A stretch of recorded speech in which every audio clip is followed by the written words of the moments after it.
Good evening and a warm welcome to GRTS News at 2200 hours. We begin with our top stories this hour. Campaign for the December 4th presidential election enters day 3 with 6 political aspirants out to solicit for votes from the electorates. Remembering leaving and fallen heroes, the British High Commissioner in the Gambia pays respect to gallant soldiers of the First and Second World Wars. Malnutrition remains a major threat in developing countries, with an estimated 2.2 million children below 5 years dying every year from malnutrition. Military leader Mamadi Doumbouya has rejected the appointment of a mediator by regional bloc ECOWAS at its extraordinary declaration for enhanced climate action in the 2020s.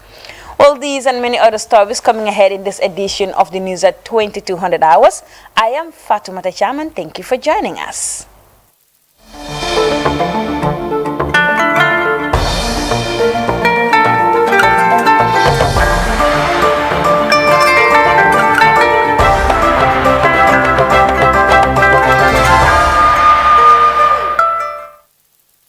Welcome back to GRTS News at 2200 hours. We begin this bulletin with ongoing presidential campaign because the Secretary General and flag bearer of the United Democratic Party has called on Gambians to massively vote for his party in the December 4th presidential election.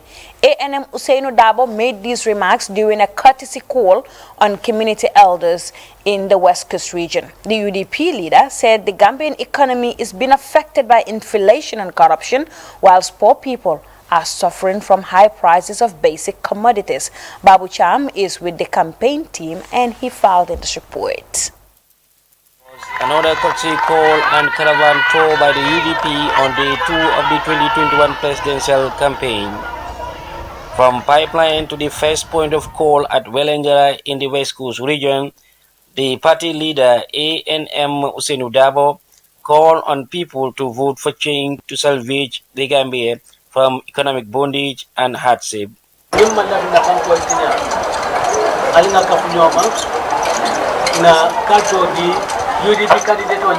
From Welengara, the delegation proceeded to Nema Nasir, where the Imam Salif Seka hailed the UDP flag bearer as a man that is here to promote the peace and progress of the country. Similar prayers and assurances of their support to the UDP was re-echoed at Sarepate. At Mariama Kunda, the caravan was forced to stop, and Mari Malak did not hesitate to express their joy in receiving the UDP leader, while assuring the community's resolve to rally behind the party.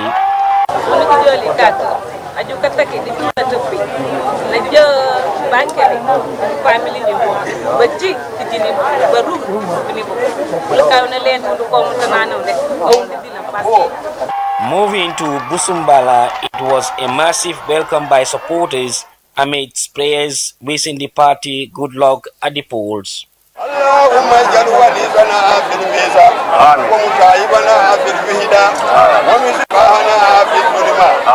Meandering through the streets of Banjulinding from Sonko Kunda to Jobate Kunda and to Kote Kunda, where Landing Kote announced his allegiance to the UDP and the flag bearer. Baribi, nganganio min soto yayay. Ay nganio min soto yayay. Wala soto Usene fo min tambita. Ay wala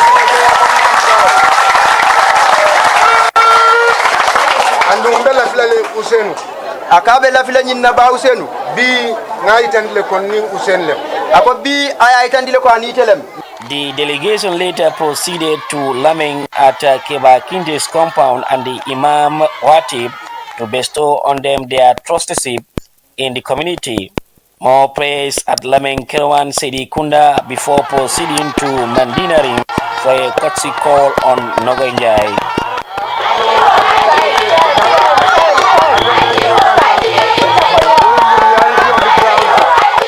The UDP flag bearer reminded the gathering of his 5 points agenda while enjoining Gambians to vote for the party on December 4th.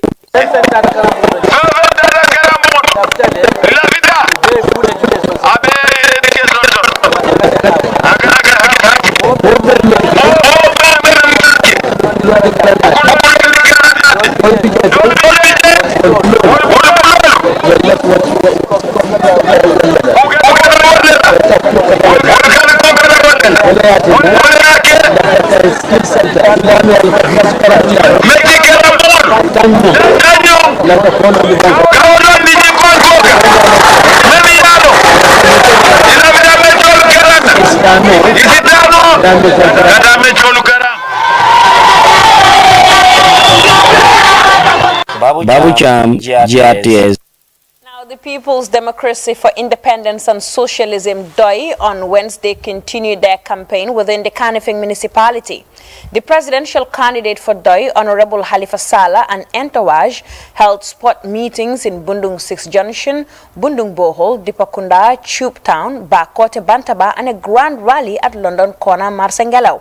Yaya Jallo has more of that story in this report.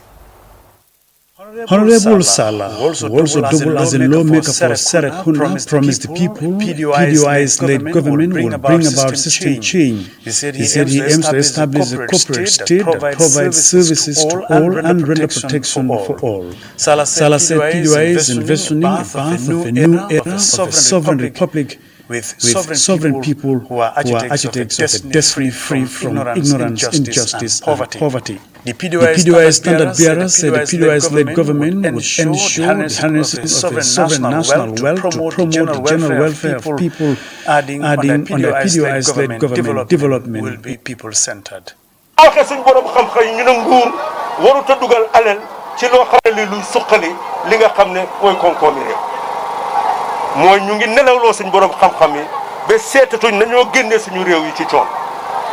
He maintained that PDOIs aim to build the republic as a community of sovereign citizens who have the right to be protected and shielded from ignorance, injustice, and poverty. Honorable Sallah said a PDOI's government would ensure the villages and wards have a treasury where taxes and rates collected from the areas are deposited for the development of their areas.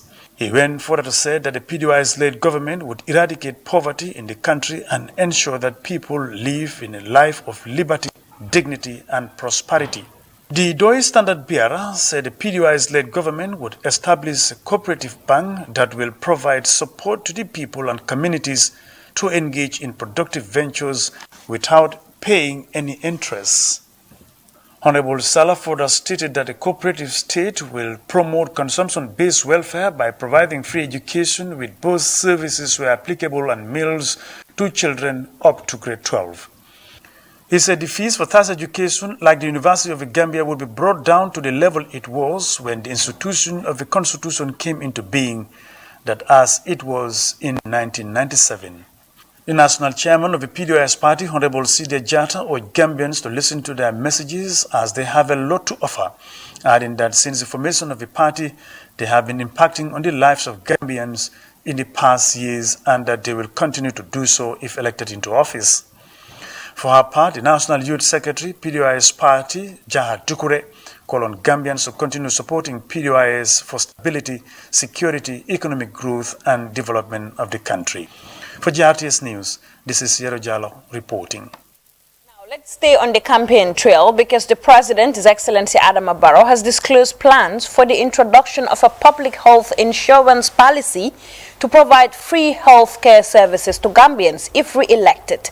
The incumbent candidate and leader of the National People's Party, His Excellency Adama Barrow, was speaking in the North Bank region as he continues his campaign for the December 4th presidential election. And as we hear in this report by Mamadou Jallo, President Barrow has also unveiled plans to pay salaries to 1,800 alkalolus across the country. Day two started on a promising note for the president's campaign as he welcomed another independent candidate, Mamadou Ba, at Kerewan.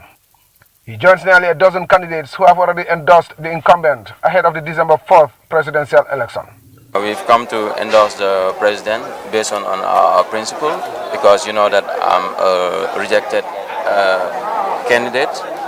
So we've discussed, I've been in touch with my base, we've discussed, we have agendas. So we've decided to come to the president and inform him about our agenda. CDI described his endorsement as another boost for the president's re-election bid. We just seen a recent surge in numbers as more Gambians embrace the MPP-led alliance. We are very happy from the president to the entire membership because, in elections, it's about addition, it's about numbers and not subtractions. Even if you have one vote addition to what you have, you are gaining. Having secured the endorsement of another independent candidate, the incumbent President Adama Barrow held political rallies in Kerewan, Sarepate and Farafenye. Leading a coalition of nearly 18 political parties and candidates, the NPP is riding on a wave of popular support, which was manifest in these meetings. In Kerewan, President Barrow was assured of victory by the electorate, who described a vote for the incumbent as a vote for progress, peace and unity. President Barrow appealed to the people of Kerewan to give him another 5-year mandate, revealing that his government took extraordinary steps to enhance its position as the administrative center of the North Bank region. The president then proceeded to Sarepate in central Baribo, where he was received amidst great fanfare. As one of the most popular settlements in the constituency, the town hall was hailed as an important milestone in the political evolution of the Badibos. Several people spoke at the rally, including Yoruba, Alhaji Usman Fall and Awaso, who all pledged to vote for the MPP under the leadership of President Barrow. They commended the president for initiating numerous development projects across the country that have brought hope to the people, adding that the future looks bright for people in rural communities. Former independent candidate Babukar Jeng launched a passionate appeal to the people to vote for President Barrow, describing him as the best candidate amongst the lot. The country needs stability, peace and reconciliation, Jeng insisted, saying that it is only Barrow who can deliver this as he has the right credentials and track record. The Minister of Tourism and Culture, Hamad N.K. Ba, launched a blistering attack on his political opponents, describing them as power-hungry and bent on upsetting the peaceful socio-political order that Barrow worked so hard to consolidate. He therefore appealed directly to the people of Central Baribo to make a choice to either vote for continuity or uncertainty. The veteran politician expressed hope that the people will heed his word and vote massively for President Barrow to enable him build on his developments. The President, His Excellency Adama Barrow, welcomed his 18 coalition partners for their support and endorsement, which he believes has given him victory in the race for the State House. The broad-based nature of this coalition, Barrow enthused, has given us the political leverage to reach out to all sections of Gambian society. Therefore, let's build on this advantage by consolidating our gains by forming a united front towards the election, a confident President Barrow told his supporters. He said the country is at a crossroads as people decide on their political future, urging the electorate to give him another 5-year mandate. Having listened carefully to the people, President Barrow promised to provide electricity to every community in the Gambia by 2023, construct the main road to Sarepate, and launch an ambitious agricultural mechanization program. All these plans, President Barrow added, have been drawn up and will be put into motion once he assumes another term in office. With these assurances, the campaign caravan drove to Farafenye for the last meeting. Despite its late start, the president was given a fitting welcome by supporters who escorted his motorcade to the football grounds. Their speakers took turns to harp on familiar themes of support for the president, with each underlining the need for votes to secure another term of development. Campaigning on the mantra of no development without infrastructure, the people welcomed the construction of the North Bank and CR Road projects as evidence of President Barrow's commitment to his slogan. The leader of the Alliance for National Reconciliation, General Lamin Bojang, and Demba Sabali of the NPP also spoke highly of President Barrow's chances in the election, urging voters to speak loudly with their votes on December 4th. The rally also saw the defection of dozens of people, purportedly from the opposition UDP and GDC, who now pledged their allegiance to the NPP. They were welcomed by President Barrow, who thanked the people of Farafenye and environs for staging such an impressive turnout, which has shown beyond doubt that the North Bank region is great. The president revealed a number of surprise packages that he said will change the lives of Gambians for the better. These include the payment of salaries to the 1,800 Alkalolu across the country, and the introduction of a health insurance scheme to provide free healthcare services to Gambians. He also revealed plans to roll out a $50 million fisheries project to create employment opportunities for the teeming mass of youths across the country. The project, President Barrow concluded, will end irregular migration to Europe and enable local ownership of the fisheries sector. The campaign continues with planned meetings in Gen Sanjal and Kawur. Mamadou Diallo, GRTS News. Moving on now, the British High Commissioner in the Gambia on Sunday commemorated Remembrance Day at the Fajara War Cemetery. The day is observed to honor gallant soldiers who risked their lives in the First and Second World Wars to secure and protect mankind. Khadijatu Jallo has more details.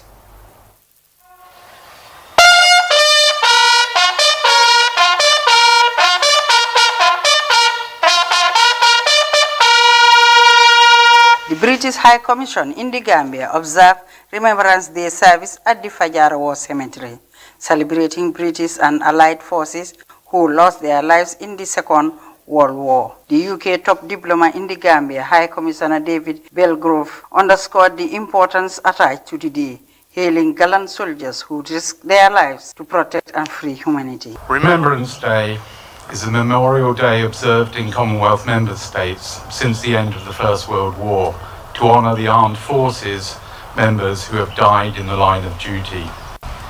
In many countries, Remembrance Day is observed on the 11th of November to recall the First World War hostilities. Hostilities formally ended at the 11th hour of the 11th day of the 11th month of 1918, in accordance with the signing of the armistice that morning. The tradition of Remembrance Day evolved out of Armistice Day, armistice being the Latin for stand still, arms. The initial Armistice Day was observed at Buckingham Palace, commencing with George V hosting a banquet in the evening hours of the 10th of November 1919. The High Commissioner also saluted the few remaining Gambian war veterans from World War II. Some countries choose to mark the occasion on the Sunday nearest the 11th. In the UK, if the 11th of November is not a Sunday, the British people will stop what they are doing wherever they are and observe 2 minutes silence. Many will congregate around their local war memorial. However, the parade is always on the Sunday, as it is here in the Gambia, led by Her Majesty the Queen at the Cenotaph in London and replicated all over the UK.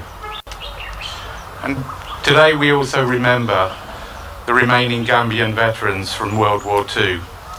We are also saddened that they are fewer in number, with the passing of Yoro Kita earlier this year. We remember their contribution with gratitude.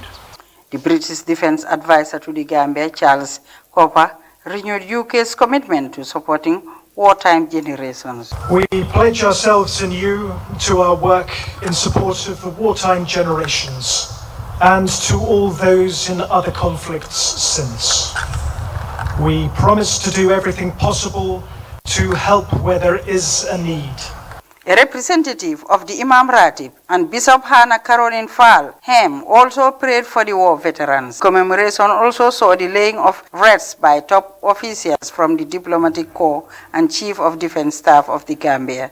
A major commemoration by remaining Gambian war veterans, their widows and families will be observed on Sunday at Makati Square in Banjul. Khadijatu Jallow, reporting for GRTS News. Well, let's now shift attention to the climate change conference underway in Glasgow, Scotland, where less developed countries are putting pressure on advanced nations who pledged $100 billion per year earmarked to combat climate change. The Gambia's Environment Minister, who is also leading negotiations on adaptation on behalf of LDCs, is calling for urgent action on climate finance. More from GRTS's Fatu Elika Malushi, who is attending the climate conference in Glasgow, Scotland. And will not succeed by government spending alone. We in this room can deploy hundreds of billions, no question. But the market has hundreds of trillions. And the task now is to work together to help our friends. A package of UK support announced COP26 will bring together private sector finance and public sector expertise to scale African climate adaptation projects and provide life-saving support in the face of climate shocks. The UK announced new funding to support African governments to roll out critical adaptation projects so that vulnerable communities can adapt to the impact of extreme weather and changing climates. Low developing countries continue to lobby for climate financing to mitigate the impacts of climate change, but these talks that shape conversations in the corridors of COP become slow in action. At the LDC briefings, members are calling attention to damage and losses, mitigation and adaptation, disaster as well as climate financing, the latter of which is crucial, especially for countries with ambitious plans like the Gambia. Gambia is one of those countries that is also advocating for developed countries to set high ambition. the long-term vision. Already you have seen in the presentation of the negotiators, Gambia is one of those countries that has set a long-term vision, that also has a long-term strategy. So we want our developed partners, developed countries, to also set up the same thing, because if not, we go back to square one. If all the developing countries put their NDCs and have their ambitions raised, and we do not have the resources, but they are just, business as usual, producing from the conventional, fossil fuel and the like, that means that we are going back to square one. The Gambia is gaining global attention at climate talks as it becomes top in nations with compatible plans. The UK says it's delivering on their commitment to African-led climate adaptation, but finance negotiations are still ongoing amid bilaterals in order to secure partnerships and valuable support. So far, the negotiation is going on well. We are having issues with having access to climate finance, and it's not only the case of the Gambia, it's for most LDCs. So these are the things that we are fighting for right now. We need developing countries to mobilize more resources towards climate finance so that we'll be able to implement and build or mitigate the effects of climate change and build our country's resilience and the resilience of our people and our economies. Gambia, one of our biggest challenges currently is the formulation of very good bankable projects, especially when it comes to the GCF, because the GCF process is becoming very cumbersome and rigorous. Really, to get their funding now is getting very, very, very challenging. So we really need that technical expertise. We have it in the Gambia, but very, very, very few. So now we've engaged the Commonwealth Secretariat, and they were very receptive to our ideas. So basically, we're going to be writing them a letter, and they will provide us with technical assistance to help us in terms of formulating very good bankable projects that we can submit to the Green Climate Fund. More resources will mean robust action plans for Gambia, more empowerment and renewed vigor to meet NDC targets. I and my delegation expect nothing less from COP26 than tangible commitments that strengthen emission reduction targets to be consistent with 1.5 degrees and reflect each country's fair share of the global efforts. Without additional finances, investment in new technologies and strong capacities, our countries will find it extremely difficult to implement our ambitious climate action. The UK, however, emphasizes its long-standing support of Africa's adaptation to climate change, with around half of its £2.7 billion adaptation budget between 2016 and 2020 spent in Africa. While this investment is expected to unlock up to £1.45 billion, approximately $2 billion of new financing for projects across the continent, half of that is expected to help countries build their adaptation in order to mitigate the impacts of climate change, while LDCs are expected to enhance a more coordinated approach in order to improve implementation and execution of projects, but also expected to build on climate integrity. Reporting from Glasgow, United Kingdom, Fatu Elika Mloshi. We cannot. Now, we're staying in Scotland because the Vice President, Her Excellency Dr. Isatou Touré, is amongst other world leaders who delivered a statement at a high-level plenary session at the Heads of State meeting at the ongoing Climate Summit in Glasgow. Vice President Touré highlighted Gambia government's achievement in successfully implementing the 2015 Paris Agreement on climate change. By Ibrahim Cham, filed in this report from Glasgow in Scotland. From bilateral meetings to panel discussions and sharing of experiences, the Gambia's Environment Minister Lamin B. Dibba has engaged with a long list of stakeholders aimed at galvanizing support and funds to implement its ambitious NDC. Commencing at the Local Facility Pavilion, the Environment Minister spoke on a panel on locally led adaptation experiences that build climate-resilient communities by working with local governments, a methodology that's strengthening communities through grassroots by enhancing their resilience and adaptation. We are required to set up an LCF, that is the Local Climate Fund, and the objective of this Local Climate Fund is exactly as the same of the local, that is to strengthen the grassroots, that is to strengthen the people on the ground so that they can enhance their resilience. That is the civil society, that is the individuals that have the capacity to be able to do some adaptation activities around their own areas. The minister and his counterparts were hosted at a forum organized by the IID. The forum seeks to address on why LDC and small island states require great attention and support on climate finance, as climate financing is key in any country's adaptation requirement. Other people from the small island states have talked about the vulnerability from small island states. But us in the Sahel, being in the Sahel itself is a vulnerability.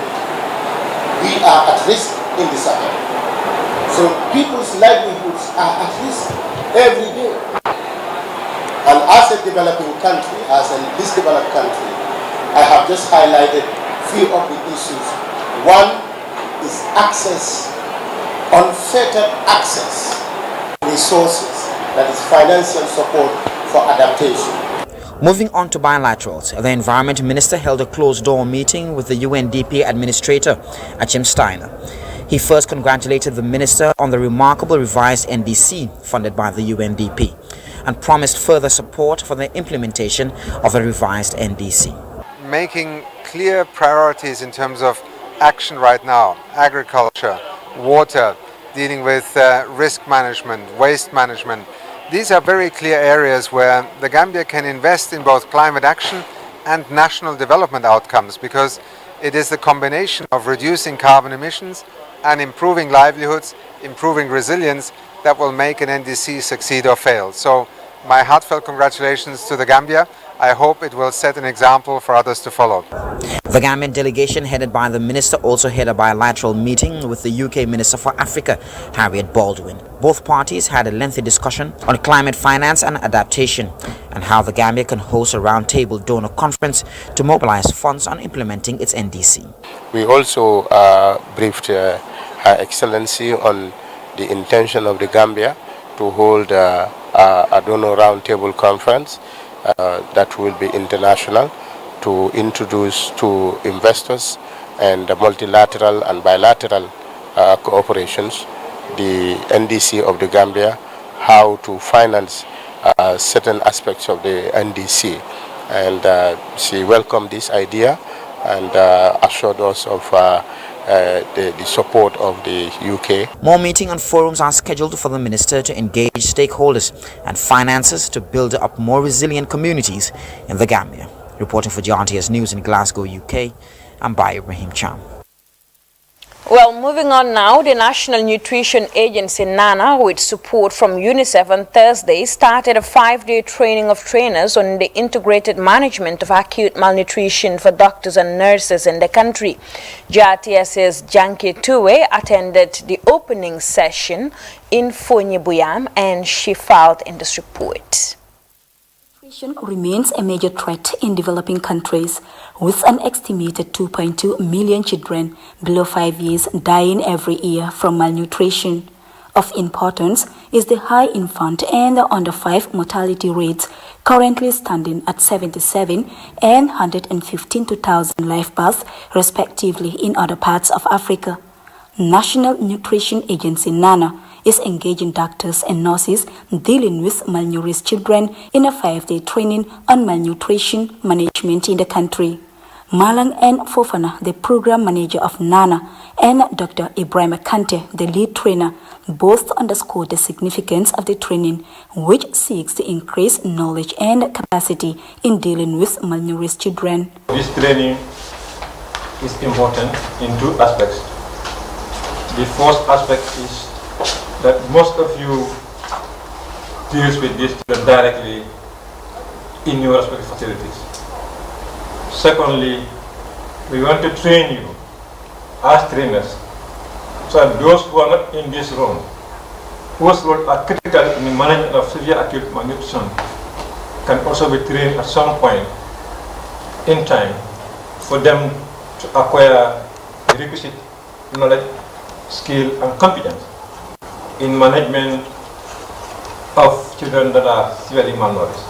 Most of us are dealing directly with the malnourished children, and on that note we need to build our capacity in properly treating malnourished children, as they may not be treated the same as well-nourished children with other medical complications. Malnutrition in all its forms remains a major challenge in the Gambia. Many children, especially in rural areas, are poorly nourished.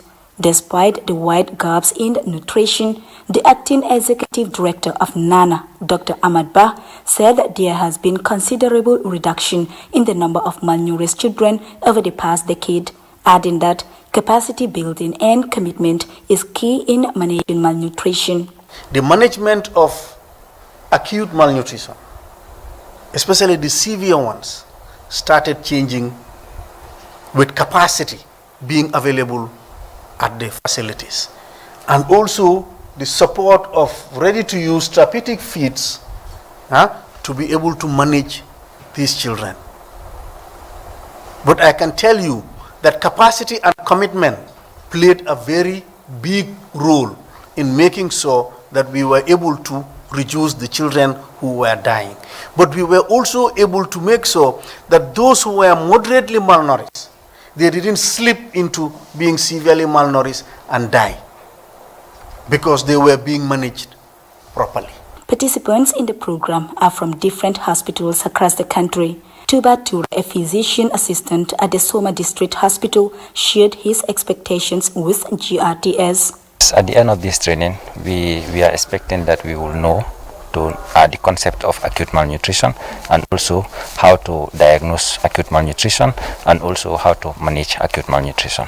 In the coming 5 days, participants are expected to learn different topics ranging from definitions of malnutrition, its measurement, nutrition deficiency, food preparations, amongst other things, to serve as trainers in their various hospitals. Janket Toure, GRTS News. Now, Trust Bank Gambia Limited on Thursday presented sanitary items, second-hand clothing and electrical materials to Tanka Tanka Psychiatric Hospital in Salaji. And as we hear in this report by Aissatou Jata Gassama, this is part of their corporate social responsibility. These items donated to Tanka Tanka Psychiatric Hospital worth $250,000 include second-hand clothing, electrical materials and detergents, are meant to boost the well-being of the mentally challenged admitted at the center, with a focus on improving hygiene conditions. The Deputy Chief Officer at the hospital, Hadi Lemon, hailed the Trust Bank for their tireless efforts to cover the mentally ill in their corporate social engagements. Patients who are mentally ill, mentally challenged, and if you see them roaming in the street, the way they dress is very pathetic. But they have come with a very good and noble initiative in bringing them clothes. They are human beings, they are our brothers, they are our sisters, they need to dress as we are also dressing. Although they are mentally challenged, but that doesn't mean that they should not dress well. So we thank you very much for that initiative, for bringing clothes for our patients. Trust Bank Limited has made significant contributions supporting vulnerable communities as part of its corporate social responsibility. The Managing Director of Trust Bank, Njilan Senghor, said the donation seeks to complement government efforts in transforming the lives of people with mental health problems. This presentation today comes not only with items of monetary value, but even more special to us is that it comes with love and appreciation that we have brought along from the Trust Bank family to the patients and the staff of Tanka Tanka Psychiatric Hospital. A mental health challenge is one of the most critical health problems and probably amongst the least understood. It affects more and more people and causes untold suffering to the families of the affected. It is a drawback on our human resources and constitutes significant distress on families and communities. Amar Bojang thanked Trust Bank officials and assured them that the donated materials will be put to good use. We are having over 100 patients here always. For a government to continue and giving them all what they need will be difficult, even for us staffs on the ground. So with the help of Trust Bank, on a yearly basis, assisting the government and the staffs of Tanka Tanka and their patients, this has been a truly wonderful thing for us. We can never pay you back.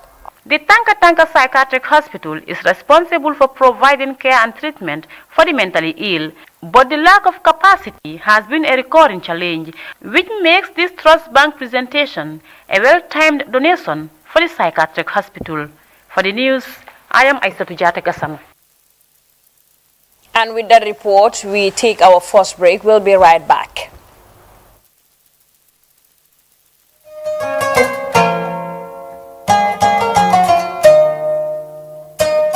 Welcome back to GRTS News at 2200 hours. We now shift our attention to the internationals, and we begin in Guinea, where its transition military leader Mamadi Doumbouya rejected the appointment of a mediator by regional bloc ECOWAS at its extraordinary summit over the weekend. The leaders of ECOWAS appointed Mohamed Ibn Chambers to be the special envoy to Guinea in an effort to resolve a crisis caused by a coup on September 5th. To discuss more on this development, CGTN spoke to Achike Chude, an African affairs analyst based in Lagos, Nigeria. Military leader Mamadi Doumbouya has rejected the appointment of a mediator by regional bloc ECOWAS. At its extraordinary summit over the weekend, leaders of the Economic Community of West African States appointed Mohamed Ibn Chambers to be the special envoy to Guinea. This in efforts to resolve a crisis caused by a coup on September the 5th. In a letter to the regional bloc, Doumbouya says the appointment of a special envoy does not appear opportune or urgent and is likely to compromise the political transition in the West African country. Doumbouya says the establishment of a transitional body in Guinea is proceeding as planned. He says his government is available for dialogue and collaboration with ECOWAS. I think it is obvious that the psychology of the coupists, their ideological orientation or compass, their objectives are at variance with those of the ECOWAS. Obviously, there is no agreement on the issue of democratization, no serious agreement on the transition.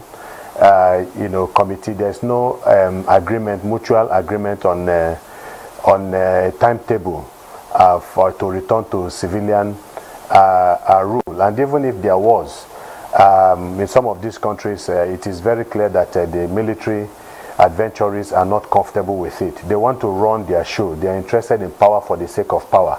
And so ECOWAS is becoming an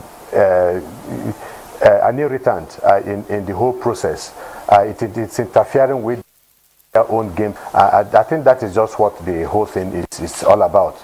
That's why and of course they have seen a weakening of ECOWAS essentially, that they can do these things and they get away with it. So obviously the idea that ECOWAS has its objective for democratization of these countries are at variance with that of with those of the military putschs. That's why they are beginning to.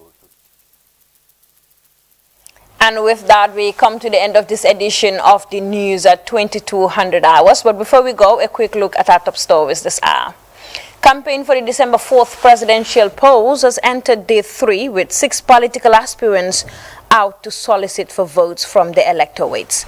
Remembering living and fallen heroes, the British High Commissioner to the Gambia has paid respect to gallant soldiers of the First and Second World Wars. And on the internationals, the National Nutrition Agency, NANA, has started a 5-day training of trainers on the integrated management of acute malnutrition for doctors and nurses in the Gambia. And away from home, Guinea's transitional leader, Mamadi Doumbouya, has rejected the appointment of a mediator by regional bloc ECOWAS. Elsewhere around the world, China and US have announced declaration for enhanced climate action in the 2020s. Well, that was all in this edition of the news at 2200 hours. We thank you for watching and enjoy the rest of our programs.